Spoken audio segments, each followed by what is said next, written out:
Assalamualaikum warahmatullahi wabarakatuh. Baik, kita bertemu lagi di pembelajaran kita pada ekonomi bisnis. Semoga kalian selalu sehat dan juga bahagia ya. Baik, untuk pembelajaran kita kali ini yaitu tentang biaya produksi. Sebelum masuk ke materi inti, Ibu akan menjelaskan terkait kompetensi dasar pada pertemuan kita kali ini. Yang pertama itu titik 3.5 menerapkan langkah-langkah penghitungan biaya produksi dan keuntungan atau teori biaya. Lalu 4.5-nya melakukan perhitungan biaya produksi dan keuntungan dalam kegiatan usaha. Setelah kita mengetahui kompetensi dasar yang akan kita pelajari, selanjutnya ada tujuan pembelajaran kita untuk pertemuan kali ini. Yang pertama itu ada menjelaskan perhitungan biaya produksi dengan benar dan bijak, lalu ada menjelaskan perhitungan keuntungan dengan tepat dan cepat, lalu ada menentukan perhitungan biaya produksi dengan bijak dan jujur, lalu ada menentukan perhitungan keuntungan teori biaya dengan tepat dan bertanggung jawab, lalu yang selanjutnya ada melakukan perhitungan biaya produksi dan keuntungan, lalu yang terakhir ada melakukan perhitungan kelayakan usaha dengan tepat dan penuh tanggung jawab. Baik, pembahasan kita pada pertemuan ini yaitu yang pertama ada pengertian, lalu ada tujuan penetapan biaya produksi, lalu ada faktor yang mempengaruhi biaya produksi, lalu ada unsur-unsur biaya produksi, dan juga ada jenis-jenis biaya produksi. Selanjutnya ada rumus biaya produksi, lalu ada menetapkan harga jual, menentukan kelayakan usaha, dan terakhir menetapkan laba perusahaan. Baik, kita masuk ke materi pertama. Yang pertama itu ada pengertian. Baik, kita langsung kepada materi. Nah, pengertian produksi sendiri ialah produk dengan jalan mengolah masukan atau input menjadi keluaran atau output. Nah, di sini input itu juga merupakan pengorbanan biaya yang tidak dapat dihindari untuk melakukan kegiatan produksi. Nah, di sini jadi makna biaya produksi itu adalah semua pengeluaran ekonomis yang harus dikeluarkan untuk memproduksi suatu barang. Nah, itu yang dimaksud dengan biaya produksi. Jadi, jika misalnya barang-barang di pasar itu stabil atau cenderung menurun, maka produsen itu akan memperbanyak lagi biaya-biaya produksinya. Namun berkembalikan jika harga itu naik di pasar itu, maka produsen itu akan mengurangi produksinya. Baik, selanjutnya kita masuk ke tujuan penetapan. Nah, tujuan penetapan biaya produksi ini yang pertama itu untuk menetapkan production cost secara tepat. Nah, yang mana misalnya gini, kita mengumpulkan bukti transaksi, lalu selalu mengadakan pencatatan setiap kita membeli bahan baku. Nah, itu bisa menjadi menetapkan production cost, yang mana nantinya itu kita bisa lebih rapih dalam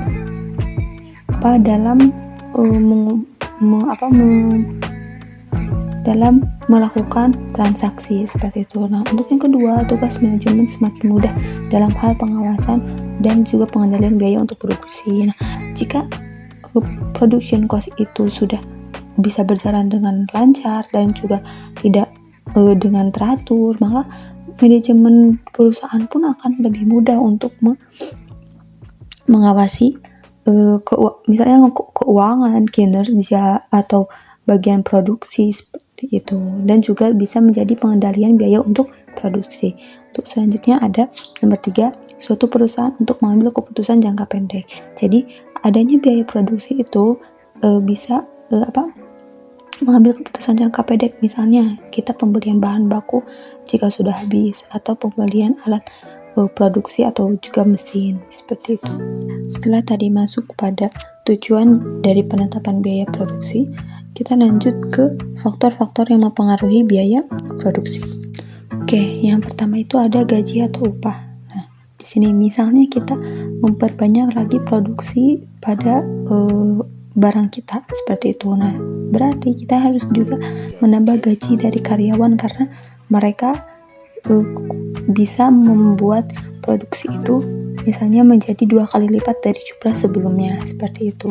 Nah, dari situ kita bisa lihat bahwa biaya produksi itu bisa aja naik seperti itu. Lalu juga ada produktivitas tenaga kerja. Nah, produktivitas tenaga kerja ini biasanya adanya teknologi, yang mana kalau sudah ada teknologi, maka karyawan itu pun lebih sedikit kita untuk menggunakannya seperti itu. Yang ketiga itu bahan baku. Nah, bahan baku sendiri itu kan bahan utama kita untuk membuat suatu produk kan. Jadi kalau misalnya bahan baku itu naik, berarti biaya produksi juga akan otomatis naik, dan juga sebaliknya. Lalu yang keempat itu ada biaya transportasi, yang mana misalnya kita menggunakan mobil operasional seperti itu. Nah, itu juga perlu ada biaya biaya transportasi, misalnya bahan bakar, atau mungkin misalnya kayak biaya tol seperti itu. Oke, next ada suku bunga. Nah, suku bunga ini diperuntukkan jika kita meminjam uang ke bank, karena biasanya setiap bulannya itu ada bunganya. Lalu juga yang keenam itu pajak. Misalnya kita kan bayar pajak pembangunan, atau mungkin kalian menanggung pajak karyawan seperti itu. Lalu juga ada nilai tukar rupiah. Misalnya kalian itu impor, ya kan, barang bahan bakunya. Jika kalian impor dari luar negeri, maka jika nilai tukar rupiahnya itu naik, maka bahan baku juga akan naik. Lalu yang kedelapan yang terakhir itu adalah regulasi dari pemerintah atau peraturan dari pemerintah. Baik, kita masuk ke unsur-unsur biaya produksi. Yang pertama itu ada biaya bahan baku langsung atau direct material. Nah, di sini ini tuh seluruh biaya bahan baku yang secara langsung dipakai untuk memproduksi. Lalu yang kedua itu biaya tenaga kerja langsung atau direct labor, yang mana ini tuh gaji atau biaya yang diperuntukkan untuk karyawan yang telah membantu dalam tahap produksi. Lalu yang terakhir ada biaya overhead pabrik atau factory overhead. Ini biaya-biaya di luar dari biaya bahan baku, biaya tenaga kerja, yang mana biasanya biaya overhead itu tidak langsung, misalnya biaya asuransi, listrik, air, dan lain sebagainya. Oke, selanjutnya kita masuk ke jenis-jenis biaya produksi. Oke, yang pertama jenis-jenis dari biaya produksi ini ialah biaya tetap. Nah, biaya tetap di sini itu biasanya sifatnya itu tidak berubah dalam ukuran tertentu. Jadi biaya tetap atau fixed cost atau FC itu biaya yang jumlahnya itu tidak tergantung pada kuantitas produksi. Baik, bisa dilihat langsung ke contoh soal.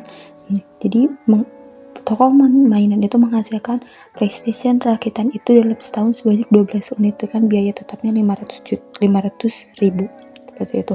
Nah, mau itu kuantitasnya itu 12 unit atau kurang dari 12 unit, maka total fixed cost-nya itu tetap akan 500.000 seperti itu. Bisa dilihat juga dengan kurvanya. Oke, yang kedua itu ada biaya tidak tetap. Nah, biaya tidak tetap ini biasanya itu untuk mengetahui biaya per variabelnya. Jadi jenis biaya ini itu sifatnya itu selalu berubah-ubah. Misalnya contoh soalnya. Nah, toko mainan menghasilkan PlayStation rakitan sebanyak 12 unit. Biaya transaksi per variabelnya itu 700.000, maka berapa totalnya seperti itu. Nah, karena biasanya per variabel itu berbeda ya. Misalnya kita memproduksi baju anak-anak dan juga dewasa, pasti beda kan variabel yang baju anak-anak ataupun yang dewasa. Jadi itu nanti cara pengerjaan itu tinggal VC-nya tinggal dikali dengan kuantitas itu banyaknya barang yang diproduksi. Oke, next itu ada biaya total atau total cost, yang mana itu jumlah keseluruhan biaya produk yang sudah dikeluarkan perusahaan, biasanya terdiri dari biaya tetap dan juga biaya variabel. Baik, jika dilihat, kita langsung ke contoh soal, yang mana biaya total ini biasanya terdiri dari biaya fixed cost dan juga total variable cost. Betul. Nah, jadi di sini itu tinggal ditambahin saja VC dan juga TFC itu tinggal ditambahin, baru akan terlihat bahwa total cost-nya itu berapa, seperti itu. Contohnya di sini ada mainan yang menghasilkan 12 unit. Nah, di 12 unit ini ditetapkan biaya totalnya itu 500.000 dan juga biaya variabelnya itu totalnya 8.400.000. Kita tambahkan dan akhirnya menjadi 8.900.000. Oke, next ada marginal cost. Nah, marginal cost ini biasanya itu untuk menentukan perbandingan harga yang pertama dan juga harga yang kedua, atau biasanya dilakukan untuk mengetahui atau menambah variabel cost-nya itu pada saat produksi seperti itu. Nah, biasanya marginal cost ini bisa kita capai dengan nilai keuntungan maksimal produknya itu secara efisien seperti itu. Nah, di marginal cost ini kita akan membagi dari peningkatan total biaya dibagi dengan perubahan kuantitas target produksi. Oke, kita masuk ke soal. Untuk marginal cost itu, misalnya toko mainan itu pada Juni itu menghasilkan 12 unit dengan menghabiskan total cost-nya itu sebesar 15 juta. Nah, untuk bulan berikutnya dia itu menghasilkan 19 unit dengan total cost-nya itu 18 juta seperti itu. Nah, kita bisa dikurangi dulu total cost-nya itu 18 dikurangi 15 baru dibagi 19 dikurangi 12 dan hasilnya itu segini. Nah, sekiranya di sini kalau misalnya di soal lain total cost-nya itu belum diketahui, yang baru diketahuinya itu fixed cost dan juga biaya marginal, maka kita mencari dulu total cost-nya itu berapa, baru kita mengetahui marginal cost-nya itu berapa seperti itu. Oke, next yang terakhir itu ada biaya rata-rata atau average cost. Nah, average cost ini biasanya untuk menentukan perusahaan untuk menentukan kebutuhan produksi ke depannya. Biasanya bisa juga untuk patokan perusahaan untuk menentukan laba yang ideal seperti itu. Oke, bisa kita lihat di contoh soalnya. Untuk average, misalnya toko mainan itu menghasilkan 50 unit seperti itu, lalu juga jumlah total cost-nya itu 15 juta, maka berapa biaya rata-rata yang ditanggung toko mainan itu? Nah, tinggal dibagi aja total cost per quantity gitu. Jadi di sini sebesar 300.000. Baik, kita masuk ke rumus biaya produksi. Nah, di sini biaya produksi itu untuk biaya produksi 4 tahap. Itu ada perhitungan bahan baku yang digunakan, lalu juga ada perhitungan biaya produksi, lalu ada perhitungan untuk menentukan harga pokok produksi, dan juga yang terakhir ada perhitungan harga pokok penjualan. Nah, kita langsung masuk ke soal aja ya untuk mengilustrasikannya. Oke, contoh soal yang pertama. Nah, di sini ada PT Antara yang menyajikan pengeluaran dalam 1 bulan, yang mana PT Antara itu merupakan perusahaan yang bergerak dalam bidang produksi hijab dengan total outputnya itu ada 5.000 unit selama 1 bulan seperti itu. Nah, di sini ada rincian dari laporan pengeluaran itu. Kita langsung ke pengerjaannya. Nah, untuk tahap pertama yaitu untuk mencari bahan baku yang digunakan, yang mana kan di situ ada saldo awal bahan baku yang mana sudah tertulis itu sekitar 30 juta, lalu ditambah dengan pembelian bahan baku. Kebetulan pada pembelian bahan baku itu ada biaya pengiriman, jadi 50 juta ditambah 5 juta. Lalu terakhir itu ada saldo akhir bahan yang hijab itu siap jual, yaitu 30 juta. Nah, untuk hasil akhirnya itu ada 55 juta. Oke, selanjutnya untuk tahap kedua ada biaya produksi. Nah, bahan baku yang digunakan itu kan tadi yang di atas dari tahap 1 itu 55 juta. Lalu ada tenaga kerja langsung atau gaji itu sekitar 30 juta, dan juga biaya overhead pabrik itu pemeliharaan mesin itu 5 juta. Hasilnya itu 90 juta. Nah, kalau misalnya kita ingin mencari biaya produksinya itu per unit, itu gampang sekali. Kita tinggal mengerjakannya itu total dari biaya produksi dibagi total unit, karena total unit dari PT antaranya itu 5.000, maka 90 juta dibagi 5.000 itu jadi 18.000. Oke, next untuk tahap ketiga yaitu mencari harga pokok produksi. Nah, di sini total biaya produksi yang tadi itu adalah 90 juta. Lalu setelah tadi itu kan tadi yang di atas itu saldo persediaan bahan baku.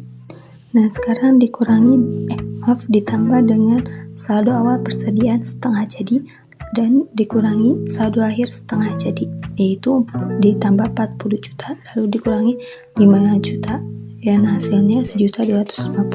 Oke, tahap terakhir, tahap 4 yaitu untuk mencari harga pokok penjualan, yang mana diketahui harga pokok produksinya itu kan tadi 125 juta. Lalu persediaan awal siap jual itu kan itu ada 80 juta, dan juga persediaan akhir bahan baku dan setengah jadi itu semuanya itu 30 juta. Jadi 125 juta ditambah 80 juta dan dikurangi 30 juta dan hasil itu 175 juta itu harga pokok penjualan. Next untuk soal kedua. Nah, di sini catatan dari sinar terang yaitu direct material cost atau bahan baku yang 42 juta, lalu direct labor cost atau tenaga kerja itu sebesar 92 juta, dan juga factory overhead cost atau BOP itu sebesar 76 juta, dan juga yaitu memproduksi 6.000 unit, maka hitunglah besaran production cost-nya. Nah, di sini itu ada 3, jadi ada material cost, ada direct labor cost, lalu ada faktor overhead cost yang diketahui. Oke, masuk ke pengerjaannya, yang mana di sini jawab. Kalau misalnya kita mencari production cost per unit, maka direct material atau misalnya tadi biaya bahan baku, lalu juga biaya tenaga kerja langsung dan juga BOP, biaya overhead produksi atau pabrik itu dijumlahkan saja. Jadi di sini dijumlahkan 42 miliar. Oke, 42 miliar itu ditambah 92 juta lalu ditambah 76 juta dibagi 60.000. 60.000 itu ialah unit yang dihasilkan. Nah, dan hasilnya diketahui yaitu production cost per unitnya itu sebesar 702.800.000. Oke, next ke soal nomor 3. Nah, dia itu ada perusahaan yang memproduksi mie kuning dengan produksi outputnya itu sebanyak 4.000 pak. Nah, lalu di sini ada rincian-rinciannya. Oke, di sini diketahui biaya pembelian bahan bakunya itu 11 juta, lalu tenaga kerja langsungnya itu 3.500.000, lalu upah satpam produksinya itu 2 juta, lalu ada sewa pabriknya itu 1.500.000. Nah, di sini biaya bahan bakunya itu 11 juta, lalu biaya tenaga kerja langsungnya itu biaya tenaga kerja langsung ditambah upah pabrik, satpam pabrik. Oke, sama seperti yang tadi ya, biaya sewa pabrik itu masuk ke BOP seperti itu. Nah, lalu kita total mau mengetahui total biaya produk per unitnya. Oke, kita untuk mengetahui total biaya per unitnya sama seperti yang soal yang kedua itu. Yang pertama itu ada biaya pembelian, biaya bahan baku ditambah biaya tenaga kerja dan biaya sewa pabrik atau BOP itu ditambahkan lalu dibagi per unit. Nah, di sini ada total 18 juta dibagi 4.000.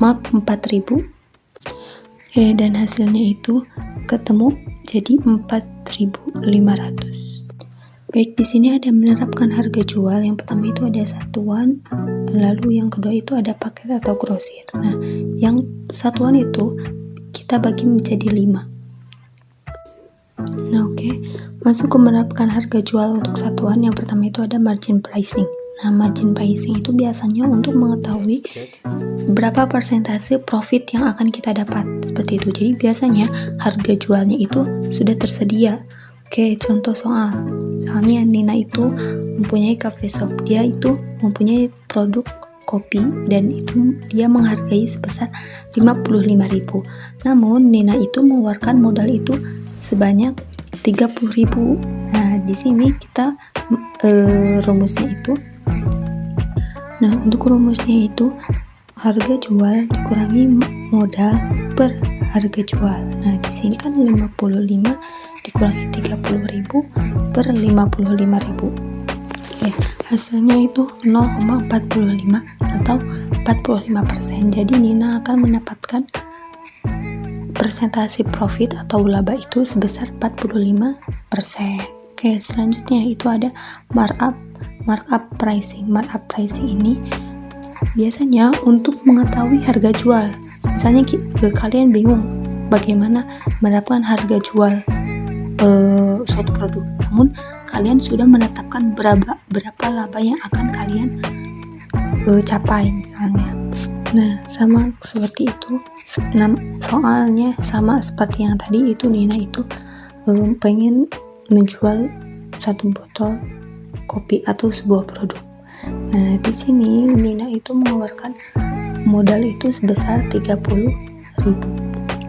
Lalu Nina sudah menetapkan laba yang akan dia capai itu 50%. Nah, rumusnya itu modal ditambah modal dikali laba. Nah, tadi kan modalnya itu 30.000 ditambah 30.000 kali 50%.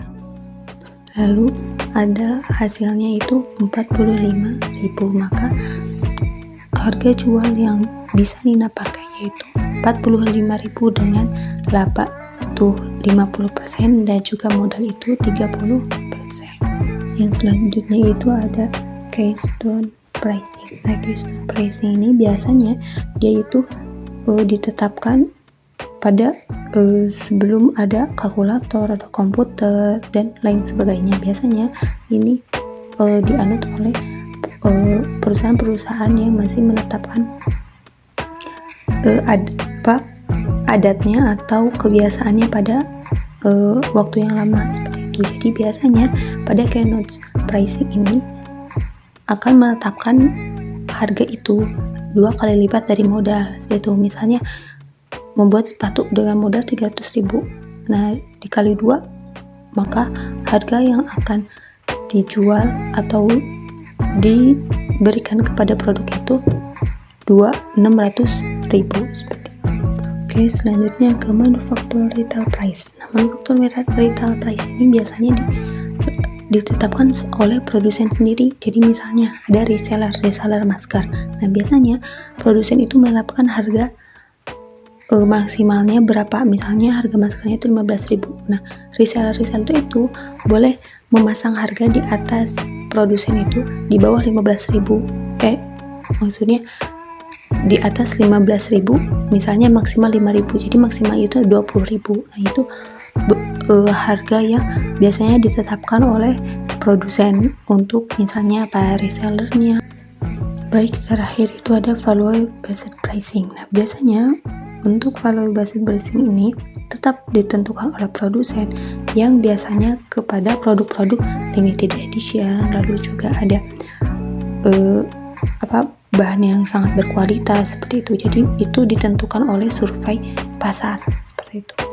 Nah, selanjutnya untuk paket bundling atau grosir itu biasanya strategi untuk meningkatkan produksi. Jadi walaupun sebetulnya profit atau labanya itu tidak sama dengan kita satuan, nah namun biasanya misalnya menjual botol kopi kekinian dengan tadinya itu 30.000 satu botolnya, namun pas kalian itu kita memasang harga untuk 2 botol itu menjadi 55.000 seperti itu. Nah, itu bisa untuk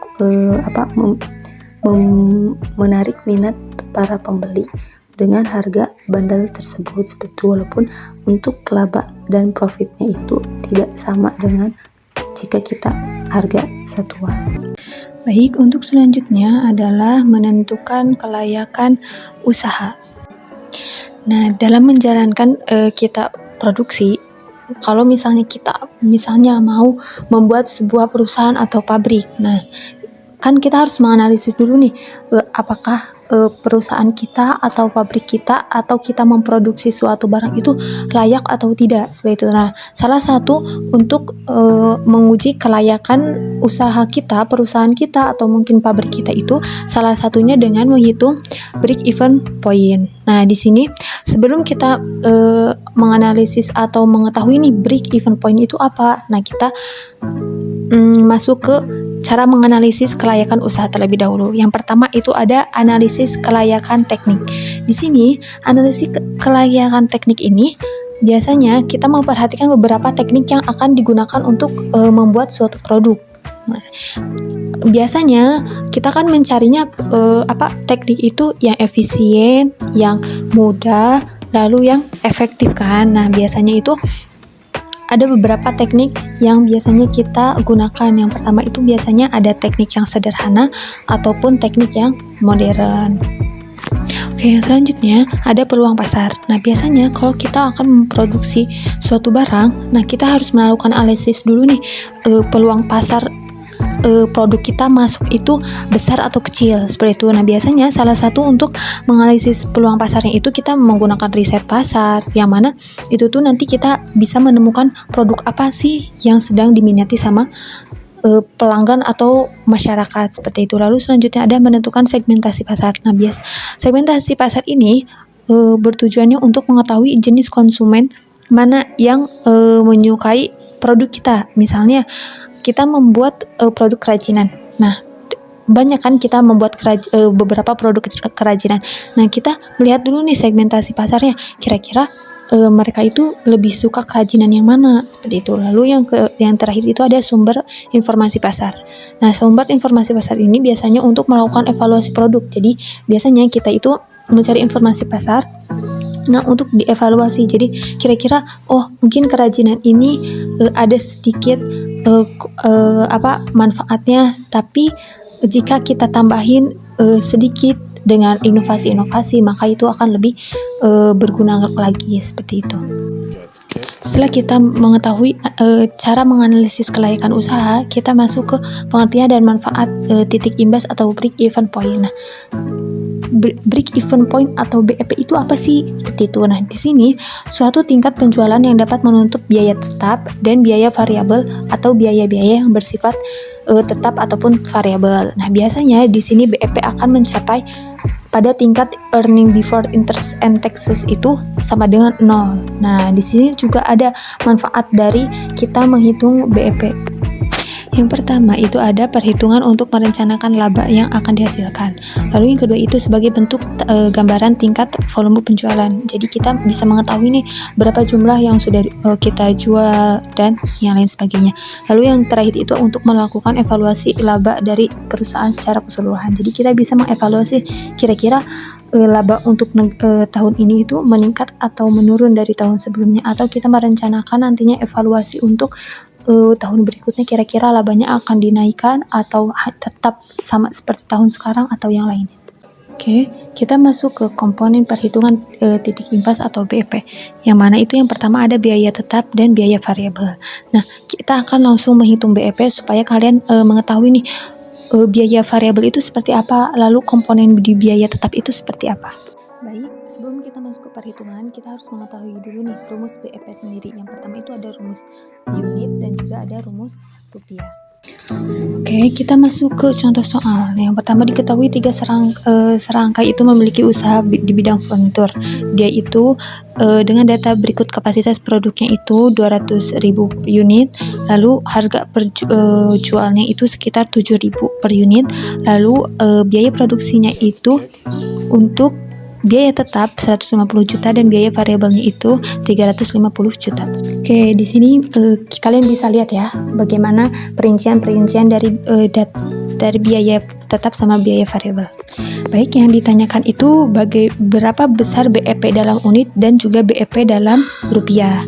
Baik, sebelumnya kita akan mencari dulu nih total penjualan toko 3 serangkai itu berapa. Nah, di sini ada kapasitas produk dikali harga jual per unit. Nah, kapasitas produk tadi di atas itu ada 200.000 unit. Nah, harga jual per unitnya itu berapa? 7.000. Nah, kita kalikan 200.000 unit dikali 7.000, yaitu ketemu 1.400.000.000. Nah, selain itu, setelah kita mengetahui total penjualan itu, kita harus mengetahui biaya tetap per unit. Nah, di sini kan tadi biaya tetapnya itu 150 juta ya. Nah, dibagi 200.000 unit, jadinya per unitnya itu biaya tetapnya adalah Rp750. Oke, setelah itu kita mengetahui dulu nih biaya variabel per unitnya. Tadi kan biaya tetap per unit, sekarang biaya variabel per unit. Yaitu kan tadi biaya variabelnya itu 350 juta per 200 unit. Jadi 1.750 per unit. Nah, kita masuk nih ke BEP dalam unit. Nah, di sini BEP itu rumusnya VC per P sama dengan VC. Yang mana di sini itu total dari biaya tetap atau fixed cost per 150 juta per price itu per harga dikurangi dari variabel cost. Jadi variabel cost per unit yaitu jadinya dikurangi 1.750.000 per unit. Nah, lalu setelah itu kita kurangi dulu nih yang pembagiannya yang bawah 7.000 dikurangi 1.750. Nah, ketemulah itu jadi 5.250. Maka di sini bisa kita bagi dulu 150 juta dikurangi 5.250 per unit. Nah, ketemulah 28.571 unit. Maka di sini jadi perusahaan harus melakukan penjualan sebagai 28.571 unit agar terjadinya BEP. Oke, baik. Tadi kan BEP dalam unit, sekarang BEP dalam rupiah. Nah, di sini ada VC atau fixed cost dibagi 1 min variable cost dibagi sales volume. Nah, di sini fixed cost itu 150 juta per 1 dikurangi biaya variabel itu 350 juta per tadi penjualannya itu totalnya 1.400.000.000. Nah, di sini kita bagi dulu nih yang bawah yang 350 juta itu dibagi 1.400.000.000 ketemu 0,25. Oke, di sini kita langsung kerjakan 150 juta per 1 dikurangi 0,25. Nah, ketemu 0,75. Nah, kita hasilnya itu sekitar 200 juta. Maka perusahaan ini harus bisa mendapatkan omset sebesar 200 juta agar terjadinya BEP. Nah, di sini jika kita sudah menentukan BEP atau break even point, maka biasanya kita akan melakukan analisis dari hasil perhitungan ini. Yang mana biasanya analisis BEP ini untuk digunakan oleh manajemen untuk meningkatkan tingkat penjualan tertentu, maksudnya target-target tertentu dalam suatu penjualan di perusahaan ataupun pabrik. Nah, analisis BEP ini bisa kita gunakan untuk persiapan. Jadi persiapan sebelum terjadinya nanti kita mengetahui tingkat volume penjualan yang nantinya itu apakah perusahaan itu akan mengalami kerugian ataupun mengalami keuntungan. Baik, kita masuk ke menghitung laba atau menetapkan keuntungan dari perusahaan. Mungkin dari kalian pasti kalau misalnya kalian mempunyai perusahaan nih atau misalnya pabrik pasti selalu pengen untung kan.